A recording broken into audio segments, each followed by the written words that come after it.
คืนวันพระผมกับหมู่ผมขับรถผ่านทางตรงนั้นมันเป็นวัดร้างอยู่กลางป่าเลี้ยวเห็นเป็นโบสถ์พังๆเจดีย์ร้าวๆเวลาลมพัดกระดิ่งข้างโบสถ์ดังกลิ้งกลิ้งกลิ้งตอนนั้นทั้งที่บ่มีลมบ่มีฝนขณะที่ขับรถผ่านผมได้ยินเสียงเด็กน้อยเอิ้นผมกับหมู่ผมนี่แหละเอิ้นเบาๆอยู่ข้างหูลุงมานี่ผมกับหมู่ผมหันไปเบิ่ง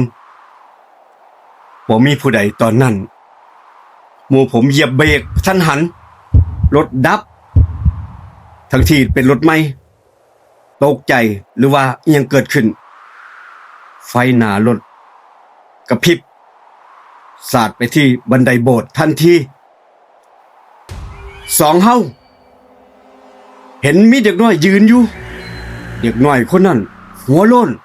ห่มผ้าเหลืองแต่เงาบ่แม่นคนอ้าวเฮ้ยเสียงนั้นดังขึ้นมาอีกครั้งหนึ่ง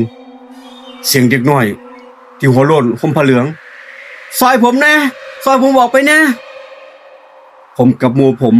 หลับตาสวดมนต์มั่วๆโดยบ่รู้บทสวดไปแบบนั้นละ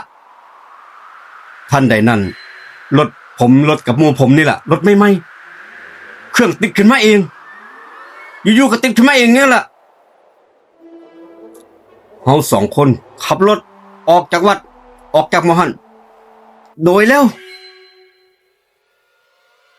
เสาร์มื้อต่อมาไทบ้านบอกว่าวัดนั่นบ่มีเนน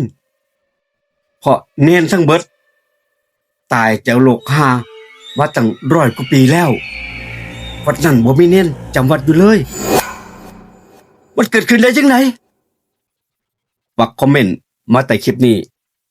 เล่าโดยลุงดมเล่าเรื่องผีรถทัวร์เรคคอร์ดฝากทุกท่านกดติดตามที่แอปแดงฟังเรื่องเต็มขอบคุณครับ